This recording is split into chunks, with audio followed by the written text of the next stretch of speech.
अरब की एक औरत का वाकया।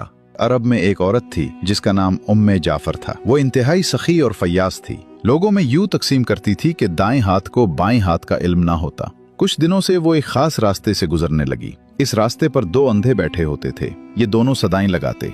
एक अंधा कहता था, इलाही मुझे अपने फजलो करम से रोजी अता फरमा। दूसरा अंधा सदा लगाता, या रब मुझे उम्मे जाफर का बचा हुआ अता कर।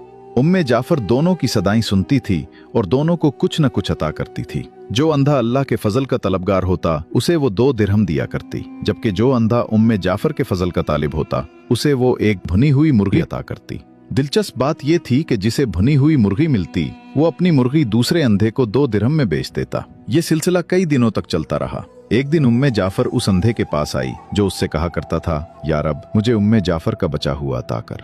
उम्मे जाफर ने उससे पूछा, क्या तुम्हें 100 दीनार मिले हैं? अंधा हैरान हो गया और बोला, नहीं, मुझे तो सिर्फ एक भुनी हुई मुर्गी मिलती थी जिसे मैं 2 दिरहम में बेच देता था। उम्मे जाफर ने कहा, जो अंधा अल्लाह के फजल का सवाल करता था मैं उसे 2 दिरहम देती थी, लेकिन तुम्हें जो मुर्गी देती थी उसके अंदर 10 दीनार डाल दिया करती थी। ये सुनकर अंधे ने अपना सर पीट लिया और चीखने लगा, हाय मेरी कमबख्ती, काश मैं ऐसा ना करता, मैं तो मारा गया। उम्मे जाफर ने बड़ी नरमी से कहा, यकीनन अल्लाह का फजल तलब करने वाला कामयाब है और इंसानों के फजल का तलबगार हमेशा महरूम रहता है।